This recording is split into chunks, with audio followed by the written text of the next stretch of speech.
Hello everyone. तो कैसे आप सब? उम्मीद करते हैं अच्छे होंगे, अच्छे से पढ़ाई कर रहे होंगे। आज हम लोग डाइजेस्टिव सिस्टम का सेकंड लेक्चर स्टार्ट करने वाले हैं। इससे पहले कि क्लास में डाइजेस्टिव सिस्टम के बारे में इंट्रोडक्शन दिया गया था, क्या होता है डाइजेस्टिव सिस्टम, उसके अंदर कौन कौन से अंग आते हैं। डाइजेस्टिव सिस्टम बोले तो पाचन तंत्र, तंत्र का मतलब समझाया गया था, पाचन का मतलब समझाया गया था क्या होता है। ये सारा चीज इससे पहले की क्लास में समझा दिया गया है। उसके बाद हम समझाए थे पाचन तंत्र पूरा एक साथ। तो पाचन तंत्र में कई सारे भाग आते हैं। सबसे पहला भाग आता है मुख, गुहा, ग्रास, नली, अमाशय, छोटी आंत, बड़ी आंत, रेक्टम। ये सारे भाग होते हैं, इसको बोलते हैं आहार नाल। क्या बोला जाता है? आहार नाल। और इससे कई सारे पाचक ग्रंथियां जुड़े हुए रहते हैं। जैसे कि मुख गुहा में बताया गया था लार ग्रंथि होता है, अमाशय में जठर ग्रंथि, छोटी आंत में आंत्र ग्रंथियां पाई जाती है। इसके अलावा कुछ दो सहायक ग्रंथि होते थे जिसका नाम था लिवर, क्या नाम था? लिवर, और एक का नाम था पेनक्रियाज। ये सारा चीज बताया गया था इससे पहले की क्लास में। तो आज हम लोग आहार नाल के से स्टार्ट करते हैं और एक एक करके सारा चीज को जानते हैं। आहार नाल क्या होता है, आहार नाल के कौन कौन से भाग होते हैं जिनके बारे में हमको पढ़ना है।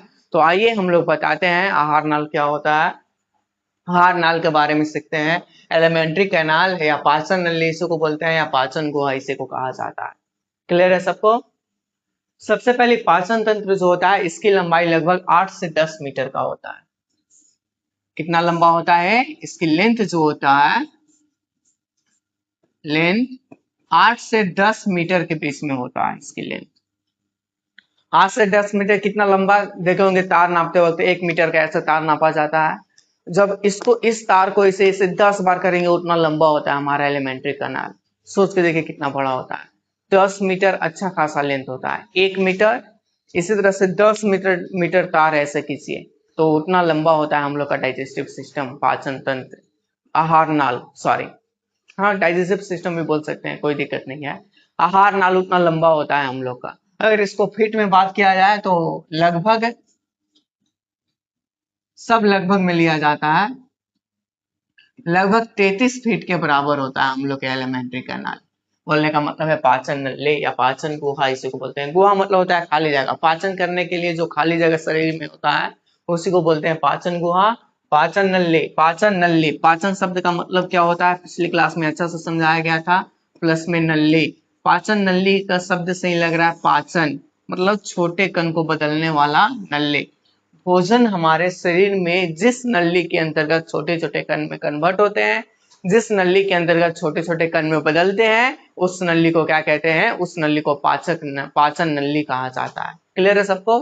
पाचन नली यानी कहने का मतलब है भोजन छोटा छोटा कण में, पाचन का मतलब होता है छोटा छोटा कण में बदलना, नली जिस नली में भोजन छोटे छोटे कण में बदलते हैं, जिस नली में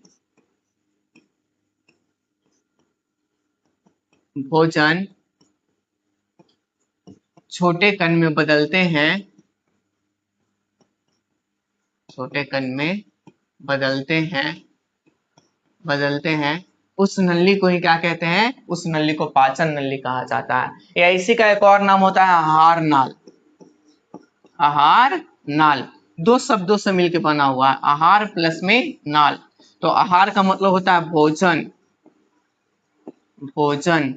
आहार का मतलब क्या होता है? भोजन। और नाल का मतलब होता है नली। कहने का मतलब है भोजन जिस नली में शरीर के अंदर रहेगा उसी को हम लोग कहते हैं आहार नाल, पाचन आहार नाल कहा जाता है। क्लियर है सबको यहाँ तक?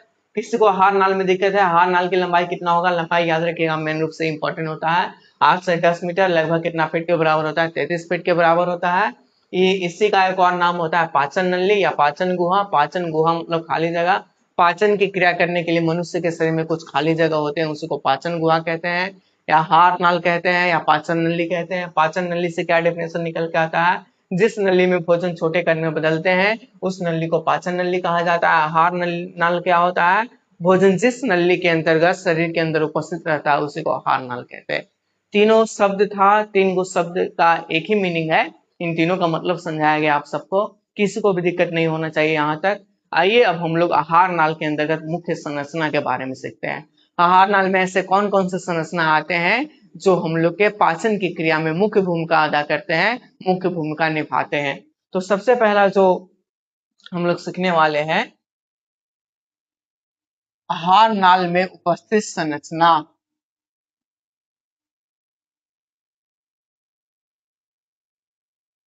आहार नाल में उपस्थित संरचना या आहार नाल के अंतर्गत संरचना, आहार नाल के अंतर्गत आने वाली संरचना।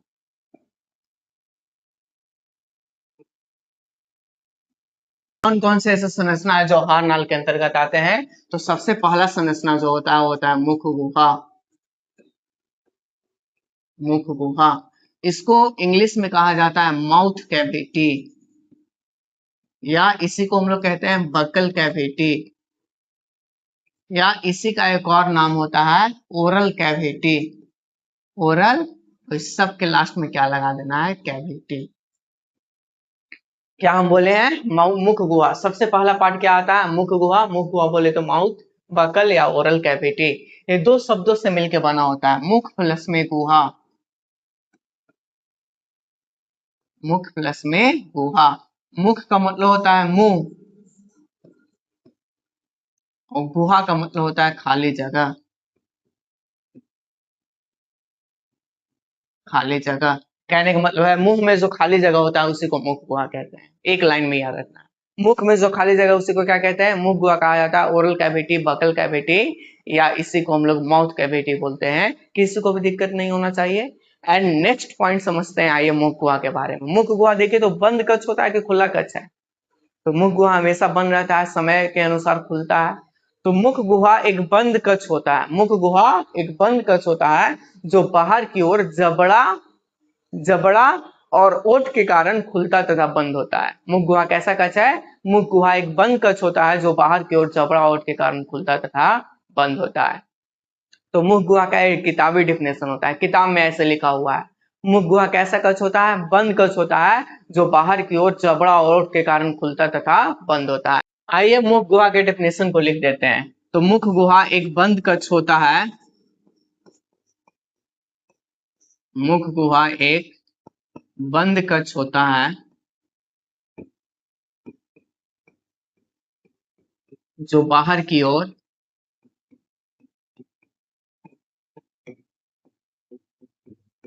जबड़ा और ओठ के कारण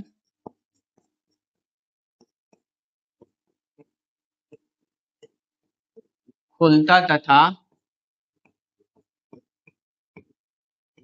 बंद होता है। मुख गुहा कैसा कक्ष होता है? बंद कक्ष है जो बाहर की ओर किसके कारण खुलता है? जबड़ा और ओठ के कारण खुलता तथा बंद होता है। क्लियर है सबको यहाँ तक? जबड़ा दो होते हैं, एक को बोलते हैं ऊपरी जबड़ा, ये जो दिख रहा है ऊपरी जबड़ा है, एक बोलते हैं निचली जबड़ा। इनमें से कौन सा जबड़ा सब गतिशील होता है? इस बात को समझते हैं। सभी लोग दिख रहा होगा कौन सा जबड़ा गतिशील है? जब हम बोल रहे हैं तो कौन सा जबड़ा गति में आ रहा है? नीचे वाला आ रहा है कि ऊपर में आ रहा है? ऊपर वाला आ रहा है। तो आप लोग का जवाब होगा कि नीचे वाला आ रहा है। तो निचली जबड़ा जो है से गतिशील होता है। इससे रिलेटेड कुछ पॉइंट होते हैं जो आप सबको बताने वाले हैं। तो सर नेक्स्ट पॉइंट क्या है? कौन सी जबड़ा गतिशील होता है? जबड़ा के कारण खुलता और बंद होता है। तो कौन से जबड़ा के कारण? ऊपरी जबड़ा कि निचली जबड़ा? तो निचली जबड़ा गतिशील होता है जिसके कारण ये खुलता और बंद होता है। निचली जबड़ा गतिशील होता है। कौन सा जबड़ा गतिशील होता है? नीचे वाला जबड़ा गतिशील होता है। नीचे वाला बोले तो ये जो नीचे वाला जबड़ा दिख रहा है ये गतिशील है, गतिशील है।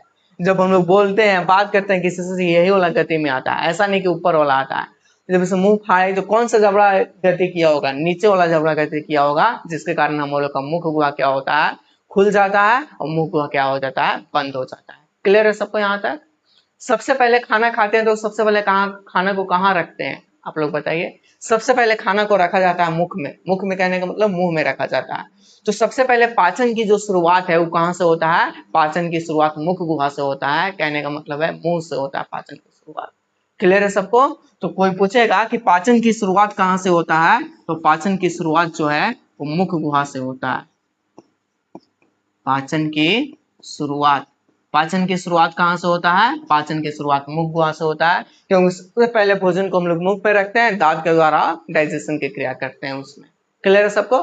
कुछ एंजाइम्स भी होते हैं मुख गुहा में, वो सब पढ़ाया जाएगा। कौन सा एंजाइम होते हैं, क्या होते हैं, कैसे पाचन की क्रिया करते हैं, सारा चीज बताया जाएगा। अभी हम बोले कि मुख गुहा में पाचन की शुरुआत होता है। क्लियर है सबको? सबसे पहले पाचन का जो प्रारंभ है, सबसे पहले पाचन का जो प्रारंभ है वो कहां से होता है? मुख गुहा से। अब पाचन की शुरुआत मुख गुहा से हो रहा है, तो किस चीज की पाचन की शुरुआत मुख गुहा से होगा? हम लोग तो पोषक तत्वों में 3 प्रकार के पदार्थ खाते हैं। सबसे पहला पदार्थ कार्बोहाइड्रेट, प्रोटीन, वसा। लेक्चर 1 में बताया गया है सब उपयोगी पोषक तत्व कौन कौन से होते हैं? कार्बोहाइड्रेट, प्रोटीन और वसा। तो इनमें से किसका पाचन की शुरुआत मुख गुहा में होगा? सबसे पहले कार्बोहाइड्रेट का होगा कि प्रोटीन का होगा कि वसा का होगा? तो मुख गुहा में जो पाचन की शुरुआत होता है, याद रखिएगा, मुख गुहा में जो पाचन की शुरुआत होता है वो कार्बोहाइड्रेट से होता है। कार्बोहाइड्रेट किससे होता है? कार्बोहाइड्रेट से। पाचन की शुरुआत किससे होता है? पाचन की शुरुआत जो होता है, पाचन की शुरुआत वो होता है कार्बोहाइड्रेट से। और सबसे पहले पाचन की शुरुआत कहाँ होता है? मुख गुहा में। क्या ऐसा भी सवाल पूछ सकता है कि मुख गुहा में किसका पाचन होता है? मुख गुहा में किसका पाचन होता है? तो मुख गुहा में कार्बोहाइड्रेट का पाचन होता है, स्टार्च का पाचन होता है। कार्बोहाइड्रेट, कार्बोहाइड्रेट बोले तो स्टार्च, स्टार्च का पाचन।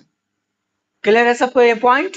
हम लोग समझे मुख गुहा के बारे में। मुख गुहा एक बंद कक्ष होता है जो बाहर के जबड़ा और के कारण खुलता तथा बंद होता है। मुख गुहा में पाचन की शुरुआत होती है। किस चीज की पाचन की शुरुआत होती है? तो कार्बोहाइड्रेट का पाचन की शुरुआत होती है। कार्बोहाइड्रेट बोले तो स्टार्च। और कौन सा जबड़ा जो है गतिशील होता है? नीचे वाला। जब जबड़ा के कारण खुल रहा है तो किस जबड़ा के कारण खुलता होगा? ऊपर वाला के नीचे वाला? नीचे वाला जबड़ा के कारण खुलता होगा। क्यों? क्योंकि निचली जबड़ा गतिशील होती है। और एक और बात याद रखना, शरीर की सबसे मजबूत हड्डी जो होती है निचली जबड़ा की होती है। सबसे मजबूत हड्डी, सबसे मजबूत हड्डी, सबसे मजबूत हड्डी कौन सी जबड़ा की होती है? निचली जबड़ा। जब कभी देखे होंगे हम लोग को पैर फंसने के कारण या गिरते होंगे तो सबसे पहले कहां चोट लगता होगा? मुंह के पहले फेंका जाते हैं, फेंकाते हैं कि नहीं? तो इस निचली जबड़ा में चोट लगता है, उभल ऊपर से छिला उला जाता है, लेकिन ये हड्डिया का कुछ होता है? कुछ नहीं होता, तनी मनी चोट उठ लग के इसी बच जाता है। क्लियर है? क्योंकि निचली जबड़ा गतिशील होने के साथ साथ सबसे मजबूत हड्डी जो होता है वो निचली जबड़ा का होता है। बोले तो ये जो नीचे वाला जबड़ा जो बना हुआ है इसका हड्डी मजबूत होता है। क्लियर है सबको? मुख गुहा में किस चीज की पाचन का शुरुआत होता है? कार्बोहाइड्रेट का पाचन का शुरुआत होता है। पाचन की शुरुआत ही कहां से होता है? तो मुख गुहा से। किस चीज की पाचन की शुरुआत होता है? तो कार्बोहाइड्रेट का। याद रखिएगा एक और बात, हम लोग अपने दैनिक जीवन में इतने बिजी हो चुके हैं, इतने व्यस्त हैं कि मुख गुहा में सही से कार्बोहाइड्रेट का पाचन नहीं हो पाता है।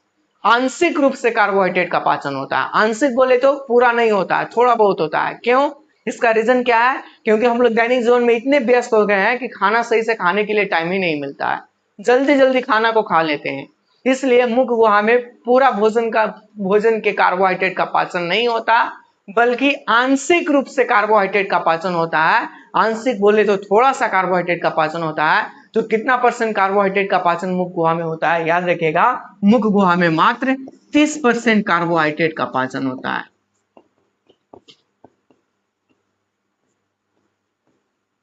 30% कार्बोहाइड्रेट का पाचन कहां से होता है? कहां होता है? मुख गुहा में मात्र कितना % कार्बोहाइड्रेट का पाचन होता है? तो मुख गुहा में मात्र कितना % कार्बोहाइड्रेट का पाचन हो रहा है? याद रखिएगा, मुख गुहा में मात्र 30% कार्बोहाइड्रेट का पाचन होता है। क्लियर है सबको? यहां तक किसी को दिक्कत नहीं होना चाहिए। जो भी पढ़ाए हैं, मुख गुहा में पाचन की शुरुआत होता है। पाचन की शुरुआत किस चीज से होता है? कार्बोहाइड्रेट से होता है। मुख गुहा में किसका पाचन होता है? तो मुख गुहा में जो पाचन होता है, मुख गुहा में किसका पाचन होता है? कार्बोहाइड्रेट का पाचन होता है। शुरुआत भी यहीं से हो रहा है, कार्बोहाइड्रेट का पाचन भी यही हो रहा है। और जल्दी जल्दी खाना खाने के कारण पूरा कार्बोहाइड्रेट भी नहीं पचता है। क्या पूरा कार्बोहाइड्रेट यही पच गया? मुख गुहा में नहीं, मात्र कितना %? जो खाना खाए हैं उसका मात्र 30% कार्बोहाइड्रेट का पाचन मुख गुहा में होता है। किसी को भी दिक्कत है यहां तक? नहीं ना? अब आइए मुख गुहा से रिलेटेड कुछ और पॉइंट जानते हैं, उसके बाद हम लोग मुख गुहा में कुछ संरचनाएं पाई जाती है जिसके बारे में सीखेंगे। तो मुख गुहा से रिलेटेड नेक्स्ट पॉइंट,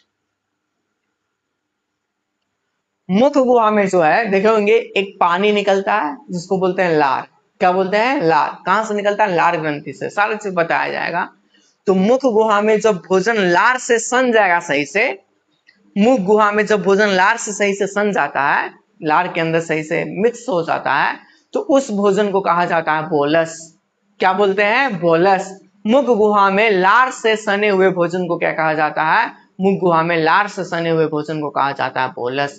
कहने का मतलब है मुख गुहा में उपस्थित भोजन क्या नाम से जाना जाता है? जब थाली में है तो उसका नाम दूसरा है, जब मुख गुहा में चल गया तो मुख गुहा में उपस्थित भोजन को, मुख गुहा में उपस्थित भोजन को, मुख गुहा में उपस्थित भोजन को क्या कहा जाता है? मुख गुहा में उपस्थित भोजन को बोलस कहा जाता है। कि बोलस भोजन जो है से किससे सना हुआ भोजन होता है? तो लार से सना हुआ भोजन, लार से सना हुआ भोजन। जब थाली में है तो उसको भोजन बोलेंगे, जब मुख गुहा में आ गया, लार से सही से सन गया तो उसका नाम क्या पड़ जाएगा? उसका नाम पड़ जाता है बोलस। यानी कि मुख गुहा में जो लार से सना हुआ भोजन होता है उसका नाम होता है बोलस। किसी को भी दिक्कत है यहाँ तक मुख गुहा में? मुख गुहा में क्या क्या पॉइंट बताए हैं, ये हम लोग रिवाइज कर लेते हैं एक बार। सबसे पहला पॉइंट बताया गया मुख गुहा, मुख गुहा मुंह में जो खाली जगह होता है उसी को मुख गुहा कहते हैं। मुख गुहा एक बंद कक्ष होता है जो बाहर की ओर जबड़ा और के कारण खुलता और बंद होता है। मुख गुहा में किस जबड़ा के कारण खुलता और बंद होता है? निचली की ऊपरी? निचली जबड़ा के कारण खुलता और बंद होता है। क्यों? क्योंकि निचला जबड़ा गतिशील होता है, सबसे मजबूत हड्डी इसी का होता है। क्लियर है सबको यहाँ तक?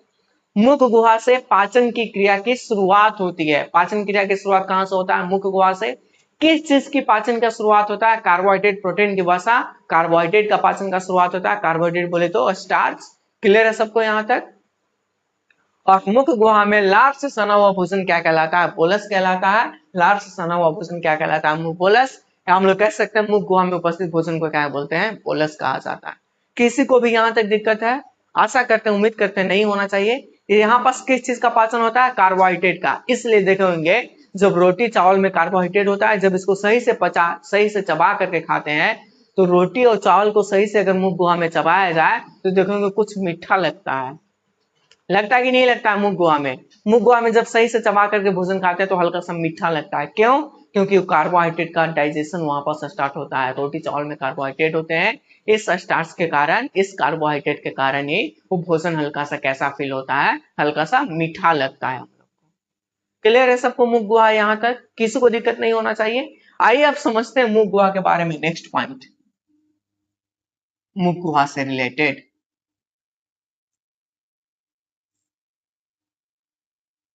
मुख गुहा में, क्लियर है सबको? मुख गुहा के ऊपरी हिस्सा को, मुख गुहा के ऊपरी हिस्सा कहने का मतलब है मुख गुहा खाली जगह है, इसके ऊपरी हिस्सा को तालू कहा जाता है। मुख गुहा के ऊपरी हिस्सा को क्या कहते हैं?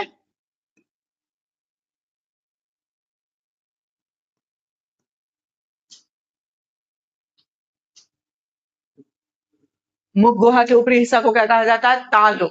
इसी तालु पर क्या होता है? इसी तालु के ऊपर जीभ आराम करता है।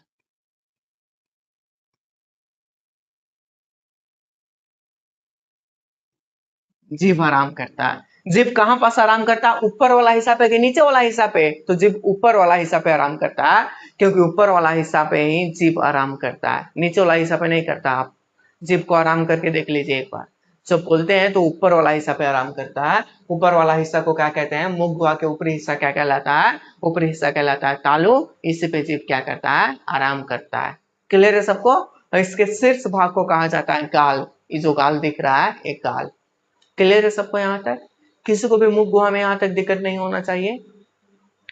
अब आइए मुख गुहा से रिलेटेड कुछ संरचनाओं के बारे में हम लोग को जानने के लिए रहता है। मुख गुहा से रिलेटेड संरचनाएं कहें तो मुख गुहा में कुछ ऐसी संरचनाएं पाई जाती है जो पाचन की क्रिया में मदद करती है। सबसे पहला जो संरचना पाया जाता है उसको बोलते हैं दांत।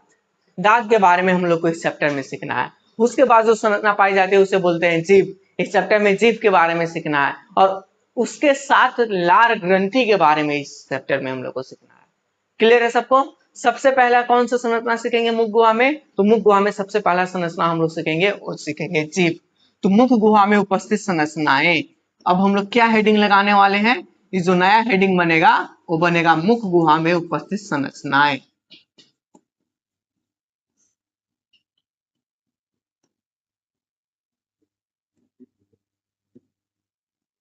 मुख गुहा में उपस्थित संरचनाएं,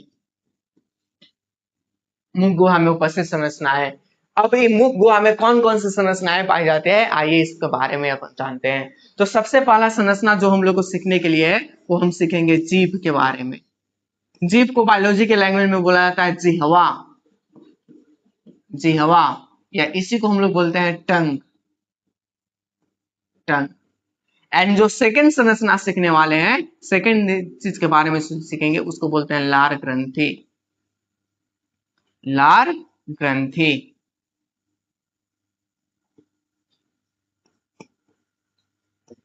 लार ग्रंथि या इसी को लाला ग्रंथि भी कहा जाता है।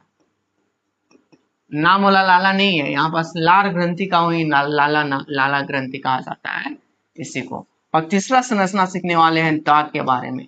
दांत के बारे में इतना अच्छा से सिखाया जाएगा, इतना अच्छा से कि दांत कभी भुलाने वाले ही नहीं है। दांत के बारे में एक लेक्चर आएगा, दांत के ऊपर पूरा लेक्चर लेके आएंगे, दांत किसे कहते हैं, क्या होता है।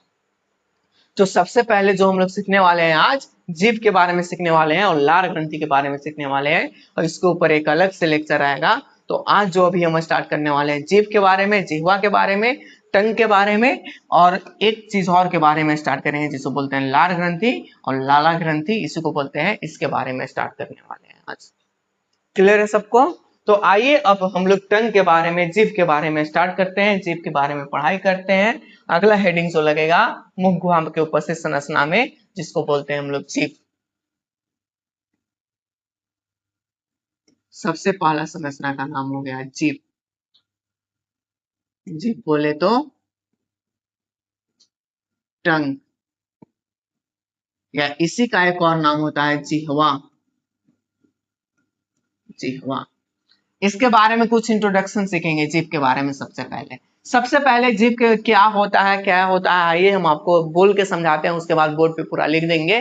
जीभ एक प्रकार का मांसल संरचना होता है, इसमें कोई हड्डी उड्डी नहीं पाई जाती है। जीभ एक प्रकार का मांसल संरचना होता है जो कि हम लोग को स्वाद को ग्रहण करने में मदद करता है, और साथ ही साथ जीभ स्वास्थ्य संयोजना का प्रयोग, स्वास्थ्य संयोजना का प्रतीक होता है। स्वस्थ संयोजना बोले तो हम लोग के ऐसे सुने होंगे, गांव में कहावत होता है कि जीभ को साफ करना मतलब शरीर को साफ करना। जीभ सही से साफ हो रहा है, इसका मतलब पूरा शरीर सही से साफ हो रहा है। तो जीभ को स्वास्थ्य संयोजना के प्रति उत्तरदायी माना जाता है, उत्तरदायी माना जाता है। किसको? जीभ को स्वास्थ्य संयोजना के प्रति उत्तरदायी माना जाता है। कहने का मतलब है हम लोग के शरीर को साफ करने में जीभ, पहले के लोग देखेंगे जीभ को देख करके बीमारी का पता लगा लेते हैं। कैसे? क्योंकि जीभ एक स्वास्थ्य संयोजना के प्रति काम करता है। तो इस जीभ के बारे में बहुत कुछ सीखेंगे। सबसे पहले जीभ के बारे में हम आपको इंट्रोडक्शन बताते हैं, उसके बाद बोर्ड पे लिखेंगे। सबसे पहला इंट्रोडक्शन है, जीभ की लंबाई कितनी होती है। तो जीभ की लंबाई 10 सेंटीमीटर के करीब होता है। लगभग कितना सेंटीमीटर? 10-11 सेंटीमीटर लिखा हो रहता है किताब में। तो याद रखिएगा जीभ की जो लगभग लंबाई होता है वो 10 से 11 सेंटीमीटर, और इसकी चौड़ाई कितना होता है? तो जीभ की जो चौड़ाई होता है 3 से 5 सेंटीमीटर के बीच में। क्लियर है सबको दोनों पॉइंट? जीभ की लंबाई कितना सेंटीमीटर? 10 से 11 सेंटीमीटर। इसकी चौड़ाई कितना सेंटीमीटर? 3 से 5 सेंटीमीटर। एंड जीभ को स्वास्थ्य संयोजना के प्रति उत्तरदायी माना जाता है। तीनों पॉइंट सबको क्लियर है? आइए नेक्स्ट पॉइंट को समझाते हैं। जीभ हमारे शरीर के में अंदर, जीभ हमारे शरीर के अंदर स्वाद को ग्रहण करने का कार्य करता है, स्वाद को बताता है और मस्तिष्क तक पहुंचाता है। कहां तक पहुंचाता है? मस्तिष्क तक। आइए इस सारे बात को हम बोर्ड पे लिखते हैं, उसके बाद जीभ के बारे में कुछ और पॉइंट को समझाते हैं, कैसे कहां पास कौन से स्वाद का ग्रहण कराता है जीभ, इसके बारे में। तो जीभ क्या बोले हम? सबसे पहला पॉइंट क्या बोले? जीभ की लंबाई।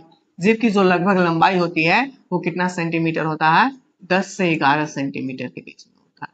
और इसकी चौड़ाई कितना होता है? ब्रेथ बोले तो इसकी जो ब्रेथ है 3 से 5 सेंटीमीटर के बीच में होता है। क्लियर है सबको यहाँ तक? जीभ एक कैसा संरचना होता है? यह एक मांसल संरचना होता है, यह एक मांसल संरचना है, मांसल संरचना होता है। क्लियर है सबको? जीभ को यह स्वास्थ्य संयोजना के लिए उत्तरदायी होता है।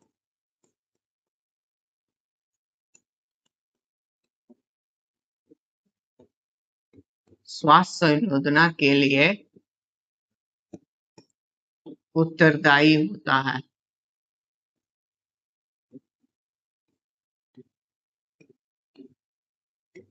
श्वास संयोजना के लिए उत्तरदायी होता है। और साथ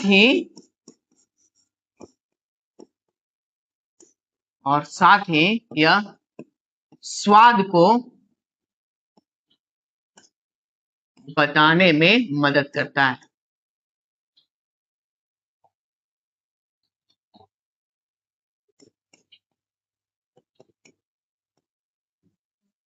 स्वाद को बताने में मदद करता है। क्लियर है सबको यहाँ तक? जीभ स्वास्थ्य संयोजना के लिए उत्तरदायी होता है, साथ ही स्वाद को बताने में मदद करता है। स्वास्थ्य संयोजना बोले तो समझ में आ गया सबको। कहने का मतलब है जीभ को साफ करना मतलब शरीर को साफ करना। रोज सुबह उठ के जीभ को साफ करते हैं कि नहीं करते हैं? क्यों? ताकि वो पूरे शरीर साफ होता है। जीभ स्वास्थ्य संयोजना का प्रतीक होता है। क्लियर है सबको यहाँ तक? पहले के लोग जीभ को देखकर बीमारी का पता लगा लेते थे कि तुम्हारे अंदर ही बीमारी है। तो ये स्वास्थ्य संयोजना का प्रतीक होता है। और साथ ही साथ यह स्वाद को ग्रहण करने में या स्वाद को बताने में क्या करता है? मदद करता है। वो कौन करता है? जीभ। क्लियर है सबको यहाँ तक? किसी को दिक्कत नहीं होना चाहिए। आइए इससे रिलेटेड कुछ और पॉइंट को सीखते हैं। जीभ जो है स्वाद को ग्रहण करता है, तो किस नस के द्वारा इस स्वाद को ब्रेन तक पहुंचाता है, मस्तिष्क तक पहुंचाता है? जीभ स्वाद ग्राही तंत्रिका के द्वारा। याद रखिएगा इस बात को। स्वाद ग्राही तंत्रिका, इसको इंग्लिश में बोला जाता है गैस्टेटरी नर्व्स। गैस्टेटरी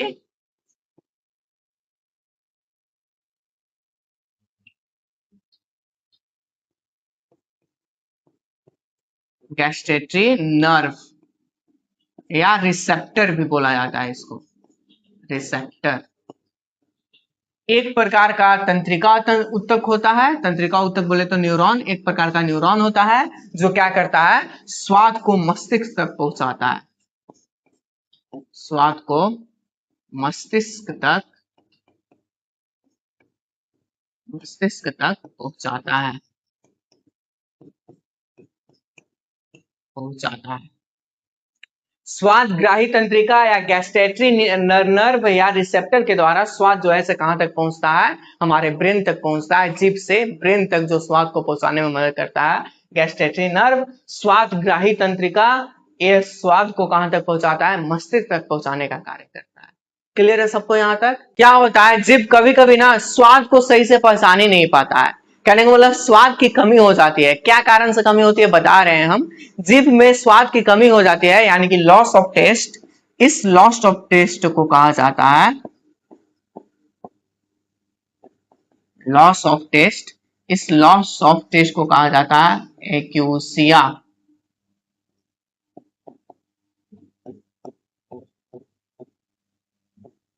एक्यूसिया। स्वादहीनता, इसको हिंदी में क्या बोलते हैं? स्वादहीनता।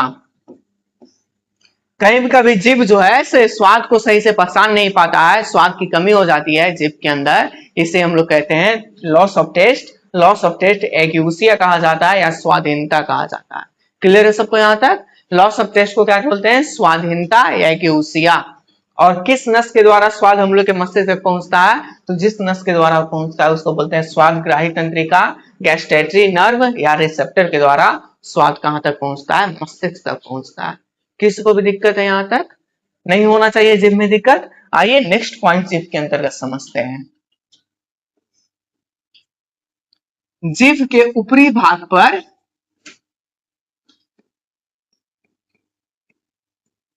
जीभ के ऊपरी सतह पर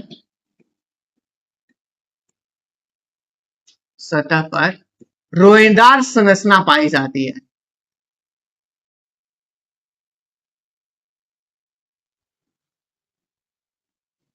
संरचना पाई जाती है।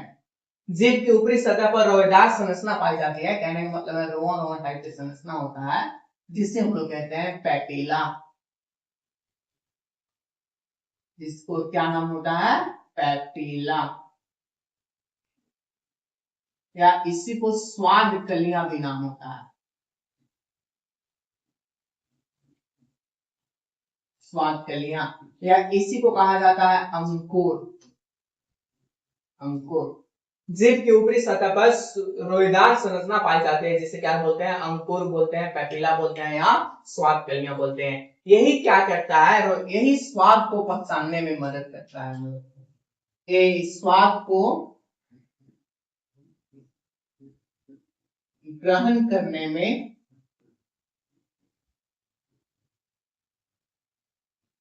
मदद करता है। जीभ की ऊपरी सतह पर रोएदार संरचना पाई जाती है जिसे अंकुर, पैपिला या स्वाद कलियां बोलते हैं। ये स्वाद को क्या करने में मदद करता है, स्वाद को ग्रहण करने में मदद करता है। आइए हम लोग सीखते हैं कौन से जीभ के कौन से भाग में कौन से स्वाद को ग्रहण किया जाता है। ये पैपिला जो है से 3 प्रकार के होते हैं हम लोग के शरीर जीभ के ऊपर। कितने प्रकार के होते हैं, 3 प्रकार के। सबसे पहला पैपिला का नाम होता है फंगिफॉर्म, फिलीफॉर्म सॉरी। सबसे पहला पेपिला का नाम होता है फिलीफॉर्म पेपिला। सेकंड पेपिला का नाम होता है फंगिफॉर्म पेपिला। थर्ड पेपिला का नाम होता है सर्कमवेलेंट। तो इस बात को हम लिखते हैं, स्वाद कलियां कितने प्रकार के होते हैं हम जीभ के ऊपर, स्वाद कलियां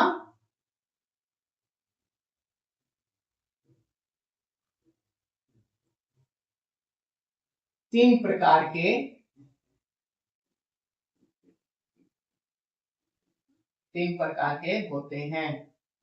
होते हैं। सबसे पहला का नाम होता है फिलीफॉर्म,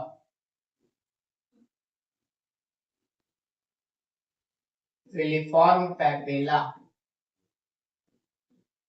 सेकंड का नाम होता है फंगिफॉर्म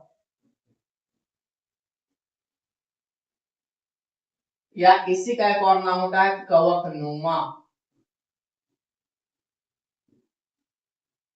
कवकनुमा पेपिला।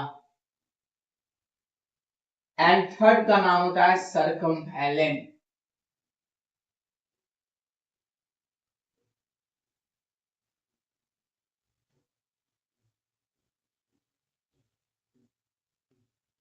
सर्कमवेलेंट पेपिला। स्वाद कलियां कितने प्रकार के होते हैं, 3 प्रकार की पाई जाती है। सबसे पहला का नाम होता है फिलीफॉर्म, दूसरा का नाम होता है फंगिफॉर्म, तीसरा का नाम क्या होता है, सर्कमवेलेंट पेपिला। ये हमारे एक जीभ है, सपोज कर लीजिए ये हमारा जीभ।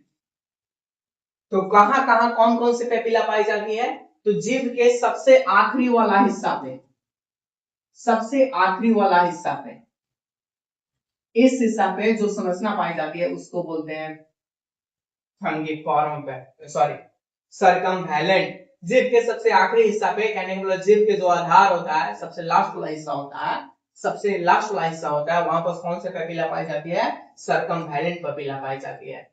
और इसके किनारे की ओर,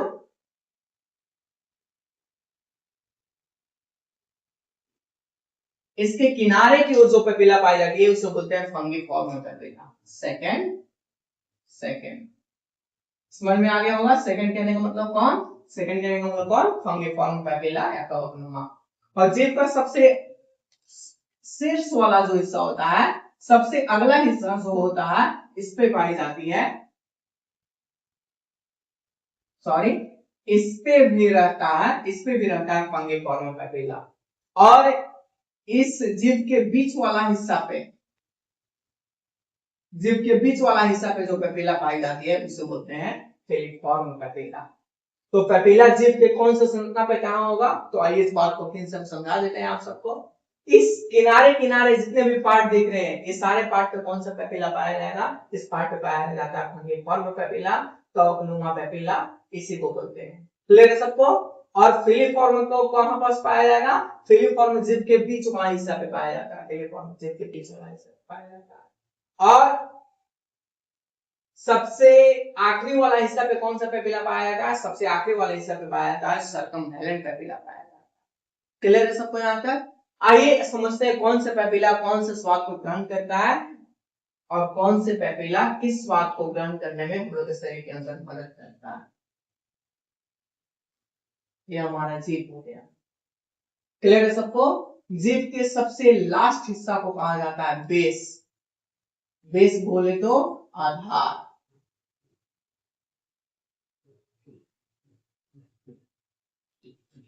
आधार। और ये दोनों जो हिस्सा है इसको बोला जाता है ऊपरी पार्श्व किनारा,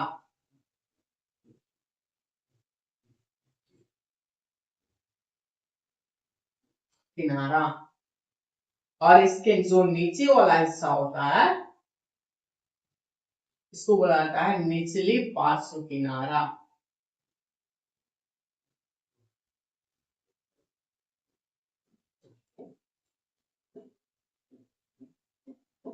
किनारा, और जो अगला हिस्सा है इसको कहा जाता है शीर्ष।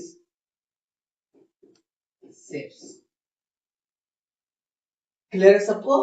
तो आप लोग बताइए, अभी हम बताएं कि सबसे ऊपर वाला हिस्सा पे, सबसे लास्ट वाला हिस्सा पे, सबसे लास्ट वाला हिस्सा पे कौन सा पेपिला पाई जाती है? सर्कमवैलेंट पेपिला पाई जाती है। ये आधार में सर्कमवैलेंट पेपिला किस स्वाद को बताने में मदद करता है? तो सर्कमवैलेंट पेपिला तीखा स्वाद को बताने में। देखे होंगे जब ज्यादा तीखा चीज खाते हैं तो शुरुआत में उतना पता नहीं चलता है, जब लास्ट में अंदर जाता है ना तब पूरा पता चलने लगता है हाँ तीखा है। शुरुआत में नहीं, क्योंकि ये जो तीखा स्वाद है वहां पहचान में होता है सबसे लास्ट में, जीभ के सबसे आखिरी हिस्सा पे पहचान में आता है। क्लियर है सबको? कौन से पेपिला व्यक्ति स्वाद को ग्रहण करने में मदद करता है, स्वाद को पहचानने में मदद करता है? सर्कमवैलेंट। सर्कमवैलेंट पेपिला। सर्कमवैलेंट पेपिला कौन से स्वाद को बताता है? तीखा स्वाद को बताता है, तीखा स्वाद को बताता है। क्लियर है सबको यहां तक? अब नेक्स्ट पॉइंट समझते हैं। ये ऊपरी पार्श्व किनारा, ऊपरी पार्श्व किनारा के अंतर्गत और निचली पार्श्व किनारा के अंदर कौन कौन से स्वाद और शीर्ष के अंतर्गत कौन कौन से स्वाद को ग्रहण किया जाता है? तो ये तीनों हिस्सा पे, इन तीनों हिस्सा पे कौन से पेपिला पाई जाती है? अभी हम आप सबको बताएं। इन तीनों हिस्सा पे जो पाया जाता है उसको बोलते हैं फंगिफॉर्म पेपिला। फंगिफॉर्म पेपिला। ये फंगिफॉर्म पेपिला किस किस स्वाद का पहचान कराता है? तो कराता है मीठा, नमकीन, खट्टा इत्यादि। मीठा, नमकीन और खट्टा स्वाद को जो पहचान कराने में मदद करता है वो करता है फंगिफॉर्म पेपिला। कौन सा पेपिला करता है? फंगिफॉर्म। तीखा स्वाद को कौन पेपिला मदद किया पहचान कराने में? सर्कमवैलेंट। कौन? सर्कमवैलेंट। जीभ के किस हिस्सा पे पाया जाता है? जीभ के सबसे लास्ट वाला हिस्सा पे पाया जाता है, जीभ के आधार पे पाया जाता है, तीखा स्वाद का ग्रहण कराता है, जिसको बोलते हैं सर्कमवैलेंट। किसको दिक्कत है? और ऊपरी पार्श्व किनारा, निचली पार्श्व किनारा और शीर्ष भाग पे कौन से पेपिला पाई जाती है? फंगिफॉर्म, जो किस किस स्वाद का पहचान कराती है? जो स्वाद मीठा, नमकीन और खट्टा स्वाद का पहचान कराती है। तो खट्टा स्वाद कहां पास पहचान होगा इसमें? मीठा स्वाद कहां पास पहचान होगा? और नमकीन स्वाद कहां पास पहचान होगा? तो याद रखिएगा जीभ के शीर्ष भाग में, जीभ के शीर्ष भाग पे मीठा स्वाद का पहचान होता है। मीठा स्वाद का पहचान कौन सा पेपिला करता है? फंगिफॉर्म पेपिला। हम लिख चुके हैं वहां पास। क्लियर है सबको? और ये जो निचली पार्श्व किनारा है यहाँ पर कौन से स्वाद का पहचान होता है? तो याद रखिएगा निचली पार्श्व किनारा पे साल्टी, साल्टी बोले तो नमकीन, नमकीन सॉर, साल्ट, नमकीन स्वाद का पहचान होता है। क्लियर है सबको? और ऊपरी पार्श्व किनारा में कौन से स्वाद का पहचान होता है? तो ऊपरी पार्श्व किनारा पे जो स्वाद का पहचान होता है उसको बोलते हैं हम लोग, कौन सा स्वाद बच गया? खट्टा, सॉर, खट्टा स्वाद का पहचान होता है। और मीठा को हिंदी में क्या बोलते हैं? स्वीट। तो देखिए 3S आ रहा है, 3S का पहचान करने वाला, 3S का मतलब क्या होता है? 3S का मतलब क्या होता है? साल्टी। सबसे पहला क्या? सॉर। सबसे पहले सॉर लिख देते हैं।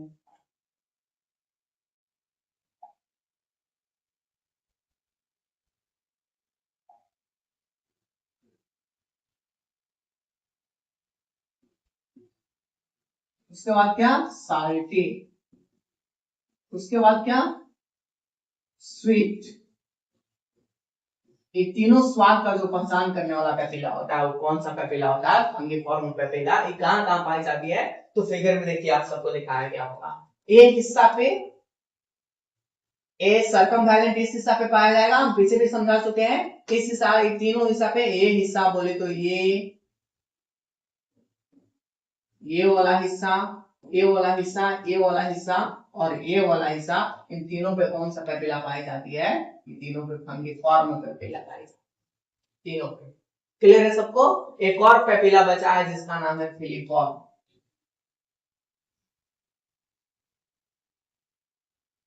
फिलीफॉर्म तो इस हिस्सा पे जो पाई जाती है, वो पाई जाती है, इस हिस्सा को बोलते हैं बीच में, बीच वाला हिस्सा।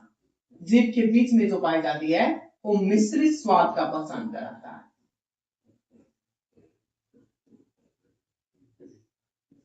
मिश्रित स्वाद का पहचान,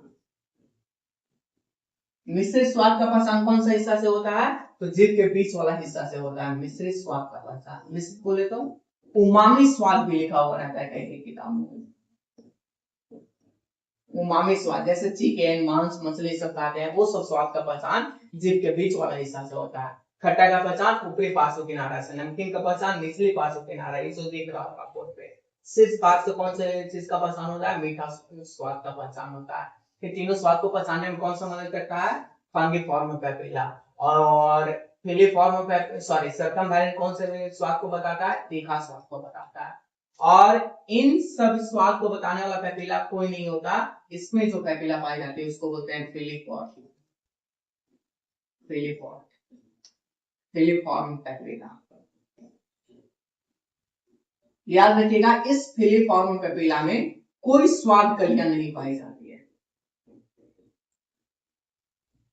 कोई स्वाद कलियां नहीं पाई जाती, नहीं पाई जाती।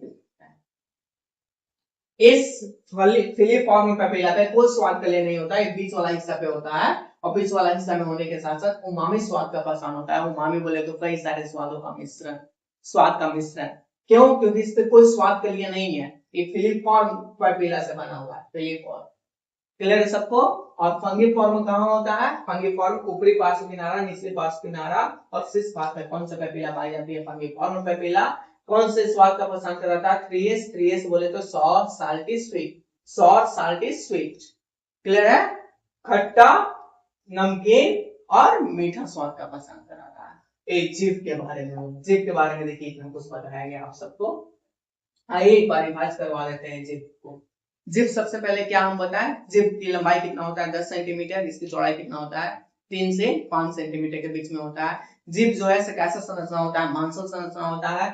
जीभ जो है स्वाद संवेदना के लिए उत्तरदायी होता है, जो स्वाद को पहचान करने में क्या करता है? मदद करता है। यहाँ तक बताया गया। कौन से नस के द्वारा स्वाद मस्तिष्क तक पहुंचता है? तो स्वाद ग्राही तंत्रिका या गैस्ट्रेटरी नर्व के द्वारा हम लोग को जो स्वाद है जीभ से कहां तक पहुंचता है? मस्तिष्क तक पहुंचता है। एंड नेक्स्ट पॉइंट पता है, अगर हम लोग शरीर के अंदर टेस्ट की कमी हो जाती है, यानी कि टेस्ट की कमी हो जाती है, इससे कहा जाता है एग्यूसिया, स्वादहीनता। क्या कहा जाता है? स्वादहीनता कहा जाता है। उसके बाद हमसे कहा है जीभ में उपस्थित, सॉरी, जीभ की ऊपरी सतह पर रोएदार संरचना पाई जाती है जिसे अंकुर पेपिला या स्वाद कलियां कहते हैं। इस स्वाद को ग्रहण करने में क्या करता है? मदद करता है। कितने प्रकार के पेपिला होते हैं? तो 3 प्रकार के पेपिला होते हैं, फिलीफॉर्म, फंगिफॉर्म और सर्कमवैलेंट। फिलीफॉर्म, फंगिफॉर्म और सर्कमवैलेंट, ये 3 प्रकार के पेपिला पाए जाते हैं शरीर के अंदर, जो स्वाद को ग्रहण करने में क्या करते हैं? मदद करते हैं। हम बताएं कि फिलीफॉर्म में कोई स्वाद कलियां नहीं पाई जाती है, इसके ऊपर कोई पेपिला नहीं होता है, लेकिन फंगिफॉर्म पे पेपिला होता है, स्वाद कलियां होती है, और इसके ऊपर स्वाद कलियां पाई जाती है। क्लियर सबको? ये कहाँ होता है? तो जीभ के द्वारा हम दिखा चुके हैं ये कहाँ होता है। ये किनारे किनारे, जीभ के किनारे किनारे साइड पे कौन सा पेपिला होता है? फंगिफॉर्म पेपिला, जो 3S स्वाद का पहचान कराता है। 3S बोले तो यहाँ पर क्या आया था? स्वाद, साल्टी और स्वीट, तीनों में स्वाद का पहचान कराता है। सबसे लास्ट वाला हिस्सा पे कौन सा स्वाद का पहचान होता है? तीखा स्वाद का पहचान होता है। क्लियर है सबको यहाँ तक? जब ये पेपिला किसी कारण चल जाता है, जब लोग गर्म पेय पदार्थ का सेवन करते हैं, गर्म पानी पीते हैं, गर्म चाय पीते हैं, गर्म दूध पीते हैं, तो पेपिला क्या होता है? कभी कभी जल जाता है। और पेपिला जलने के कारण गर्म चीज के सेवन करने के बाद तुरंत कोई ऐसा चीज खाने से स्वाद का पहचान नहीं हो पाता है। गर्म में जैसे कि चाय पिए हैं, चाय पी करके तुरंत कुछ मीठा चीज खाने से या कुछ खाने से, कोई अन्य चीज खाने से स्वाद का पहचान सही से नहीं हो पाता है। क्यों? क्योंकि गर्म चीज का सेवन करने से पैपिला जलता है, जल जाता है। एक बैग गर्म चीज आता है तो पैपिला जल जाता है, ठीक है। पैपिला जलने के कारण स्वाद का पहचान सही से नहीं होता है। ये पैपिला कितने प्रकार के होते हैं? 3 प्रकार के होते हैं, फिलीफॉर्म पैपिला, फंगिफॉर्म पैपिला, सर्कमवैलेंट। एक क्या कौन से स्वाद को कैसे कैसे बताते हैं, क्या सबको क्लियर है यहाँ पास? एक फिगर के माध्यम से पूरा समझा चुके हैं। जीभ के सबसे पीछे वाला हिस्सा को कहा जाता है आधार। आधार पे कौन से स्वाद का पहचान होता है? तीखा स्वाद का पहचान। कौन सा पैपिला करता है? सर्कमवैलेंट। जीभ के किनारे वाला हिस्सा पे कौन से पैपिला पाई जाती है? फंगिफॉर्म पैपिला, जो मीठा, नमकीन और खट्टा स्वाद का पहचान कराती है। मीठा बोले तो स्वीट, नमकीन बोले तो साल्टी और खट्टा बोले तो सॉर। ये तीनों पहचान कराने वाले, तीनों चीज का पहचान कराने वाले पैपिला फंगिफॉर्म पैपिला होती है। ये कहाँ पाई जाती है तो दिखाया गया आप सबको। ऊपरी पार्श्व किनारे पे फंगिफॉर्म पैपिला, निचले पार्श्व किनारे पे फंगिफॉर्म पैपिला और शीर्ष भाग पे भी कौन सा पैपिला? फंगिफॉर्म पैपिला पाई जाती है। और बीच वाला हिस्सा पे पाई जाती है फिलीफॉर्म, जिसमें कोई स्वाद के लिए नहीं होती है, इसलिए कोई स्पेसिफिक स्वाद को नहीं बताता है। ये बताता है मिश्रित स्वाद का पहचान कराता है, उमामी स्वाद का पहचान कराता है। क्लियर होगा सबको जीभ में? यहाँ तक किसी को दिक्कत है? नहीं होना चाहिए।